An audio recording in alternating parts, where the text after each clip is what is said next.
अचनि त सभु न भाउ सलीमा सां अचूं हा इन करे त पोइ हिते थिया हूं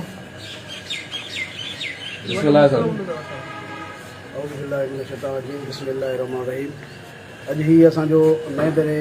हाउस ते ही जेको इजलास थियो आहे। अॼु असांजूं 2 तंज़ीमूं जेके हुयूं ऐं सिंध गवर्नमेंट एम्प्लॉइज़ अलायंस जेके हुया ऐं ॿिनि ग्रुपनि जो जेको पाण में सेक्रेटरी लेवल ते जेको असांजो इशू हुयो जेके धरना लॻल हुया ऐं पहिरियों असां 23 तारीख़ जो धरनो सिंध गवर्नमेंट खां जेके मुतालबा हुया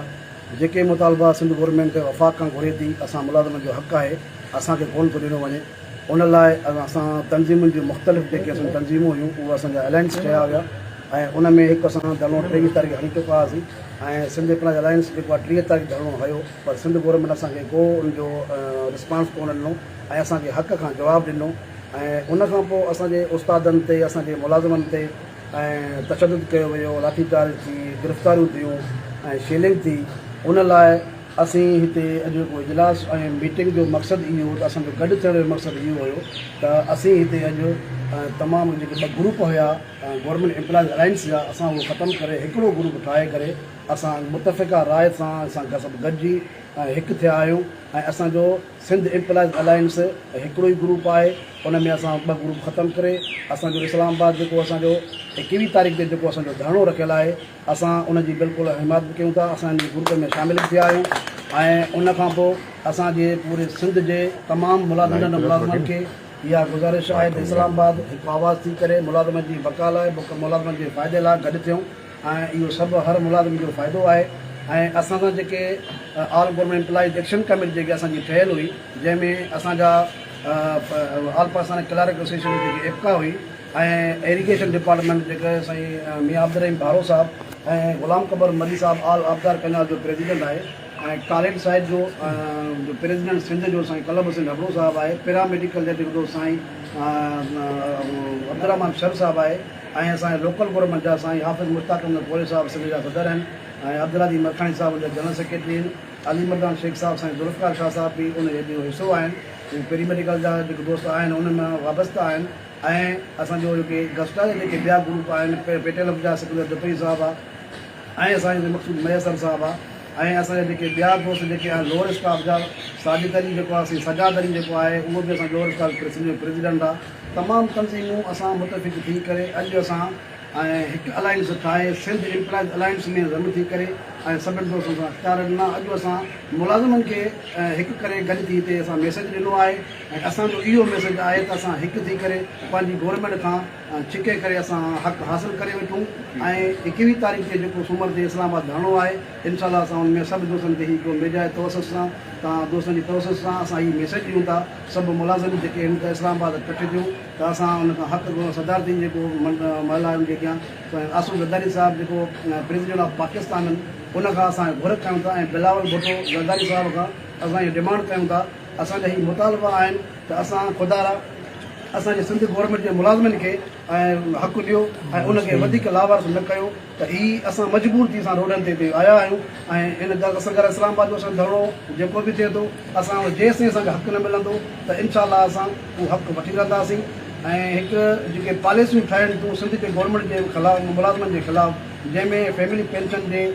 रूल मुताबिक़ 10 साल खां पोइ पेंशन ख़तमु थी कई वञे 8 तारीख़ ते जेको कैबिनेट इजलास में मंज़ूर थी आहे असां उहा बि मुस्तद कयूं था ऐं असां अॼु बि मुतालबो इहो DRA जेको डिस्पेंडिचर अलाउंस आहे 30% आहे वफ़ाक़ ॾेई चुको आहे KPK ॾेई चुको आहे बलूचिस्तान ॾेई चुको आहे तव्हां खां बि डिमांड कयूं था असांखे DRA बि ॾियो ऐं मुलाज़िम जूं पघारूं वधायो हीअ असांजा ग्रुप इंश्योरेंस एनुअल फंड असांजे अकाउंट मां असांजी सैलरी मां डिडक्शन थिए थो उहो असांखे वक़्त ते कोन थो मिले इहे जेके पंहिंजा हक़ आहिनि इनशाला असां तव्हां ज़रूरी वठंदासीं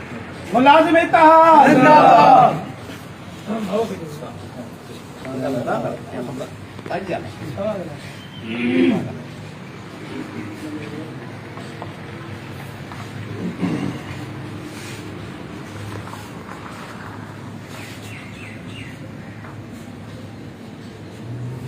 बिस्मिल्लाहिर्रहमानिर्रहीम।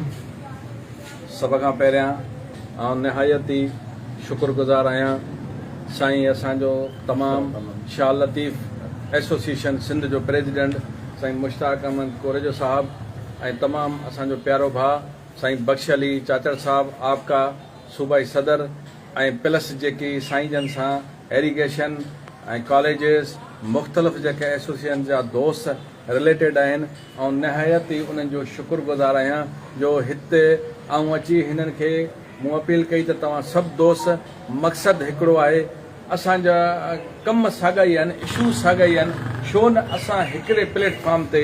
गॾु थी करे सरकार खे असीं पंहिंजे जेको आहे सो टफ टाइम ॾेई पंहिंजे मसइलनि ख़ातिर तवजो शिकार असीं पंहिंजा मसइला हल करायूं जंहिं ते हिननि दोस्तनि असांजे इन अर्ज़ खे लबैक चवंदे हिननि जेको आहे सो 22 तारीख़ ते जेको कराची में धरणो पंहिंजो जो ऐलान लॻल हो उनखे कैंसिल करे 21 तारीख़ इस्लामाबाद जे धरणे जी हिमायत बि कई आहे हिमायत न कई आहे रुगो पर हर हवाले सां सोशली मोरली जानी माली उन में भरपूर शिरकत करण जो ऐलान कयो आहे जेको तव्हांजे साम्हूं ऐं निहायत उन्हनि जो शुक्रगुज़ार आहियां सो हीअ असांजो जेको सिंध एम्प्लॉइज़ अलायंस आहे जंहिंजो असांजो चेयरमैन आहे हाजी मोहम्मद अशरफ ख़ासकली साहब गज़टा जो प्रेसिडेंट आहे उन में असांजूं अॻ में 7 तंज़ीमां अॻ में हुयूं पेटेलफ हुई गज़टा हुई सब्सा हुई सपला हुई आपका हुई ऐं पंहिंजो गवाज़ हुई उन सां गॾोगॾु हीअ असांजी बि जेको आहे तंज़ीमां गॾिजी वियूं आहिनि असांखे यकीन आहे असांजी एतिरी हींअर मज़बूती आहे जो असां इस्लामाबाद मां पंहिंजो हक़ वठी करे मोड़ंदासीं मुख़्तलिफ़ माण्हुनि जा ही जेको राय आहिनि त बाबा तव्हांजा इशूज़ जेको आहे पंहिंजो सिंध गवर्नमेंट सां पर तव्हांजो इस्लामाबाद वञणु कीअं थो थिए पोइ उन ते ही अल्फाज़ चवंदुसि त दिलि जी ॻाल्हि ज़बान सां कजे त कीअं कजे ही ॻाल्हि जहां सां कजे त कीअं कजे ही ज़ुल्म असां सां अवां जी महफ़िल में अवां जी ॻाल्हि अवां सां कजे त कीअं कजे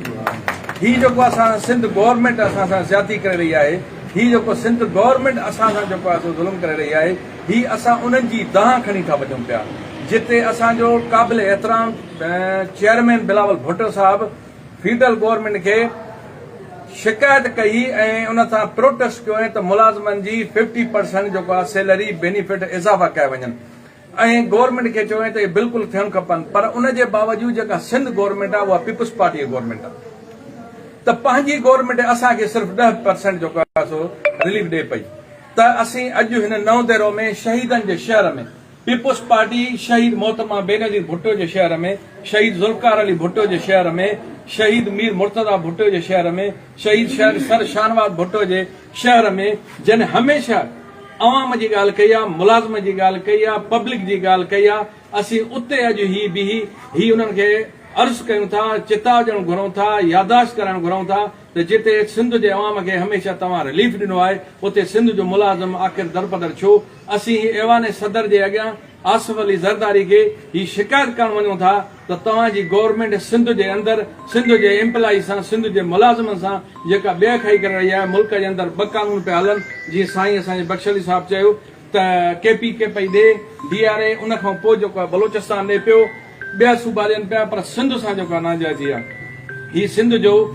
एम्प्लॉइज़ जेको आहे उहो गॾिजी करे निकितो आहे इंशाअल्लाह असीं उते वेंदासीं असांखे यकीन आहे त आसिफ ज़रदारी मर्द मुजाहिद माण्हू आहे जेको पंहिंजे सिंध गवर्नमेंट सां ॻाल्हाए बिलावल भुट्टे खे असांजी जेको आहे हीअ रिक्वेस्ट हूंदी त ही पंहिंजे बयान ते नज़रसानी करे अदी फरियाल टालपुर खे असां हिन नओं दौरे हाउस खां जेको असां अर्ज़ु करणु घुरूं था त हिन सिंध जे एम्प्लॉइज़ अलायंस जे जेको आहे सो दर्दनि जो जेको आहे सो दरमान करे हिन जी जेका बेचैनी आहे उहा ख़तमु कई वञे इंशाअल्लाह असीं हिन प्लेटफॉर्म तां पूरे सिंध जे एस्टेब्लिशमेंट खे सिंध जे हुक्मरान खे ही ॿुधाइणु घुरूं था त अवां जी शिकायत खणी अवां जी दाह खणी असीं इस्लामाबाद वञूं था 30 तारीख़ ते ऐं 23 तारीख़ ते जेको एम्प्लॉइज़ सां हिननि जेको हशर कयो हुई न चोर हुआ न धाड़ेल हुया ही मुलाज़िम हुआ के वीचारा नंढा मुलाज़िम के विचा मुलाज़िम के उस्ताद के किलार के बेलदार के जेको आहे सो पंहिंजा सुपीडंट हुननि सां जेका ज़्यादती थी आहे हुन सां जेको तशदुद थियो आहे उनखे आउं कंडेम थो कयां ऐं चवां थो त मुलाज़िमनि जो इन शइ जो जेको आहे पूरा करणो आहे जेकॾहिं इहो ॾुख मिटाइणो आहे त मुलाज़िम जेको डिमांड रखी आहे त त 70% असांजी सैलरीज़ में इज़ाफ़ो कयो वञे पेंशन सैलरी में ऐं 50% असांखे DRA ॾिनो वञे ऐं असांजी जेका पंहिंजो जेका पैसा आहिनि वैल्यूअल फंड ऐं ग्रुप इंश्योरेंस उहो असांखे फिलफोर असांजे रिटायरमेंट ते मेच्योरिटी ते असांखे ॾिनो वञे ताकी सिंध जे अंदरूं जेका महरूमी आहे इहा ख़तमु कई वञे जेकॾहिं अञा न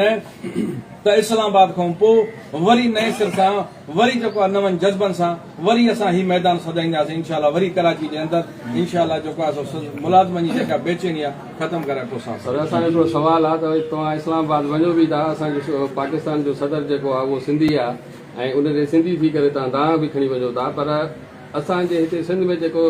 सिंध लोकल गवर्नमेंट एम्प्लॉयर आहिनि उहे अञा ताईं वीचारा काफ़ी सालनि खां वठी ट्रेज़री जे लाइ सिकी रहिया आहिनि आया उहो बि उते तव्हां उन्हनि जे अॻियां मुतालबो रखंदव या न रखंदव ॿियो सवाल इहो आहे त सर केतिरी तादाद में तव्हां उते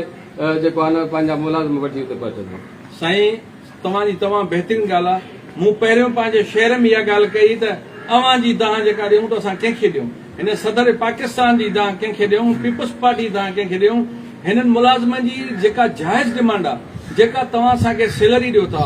पैसा सरकार जे खज़ाने में ॾियो था असां था चऊं असांखे कंहिंजे हथ खां न ॾियो असांखे उहे पंहिंजे अकाउंट जे थ्रू ॾियो असांजी AG ऑफिस में असांजी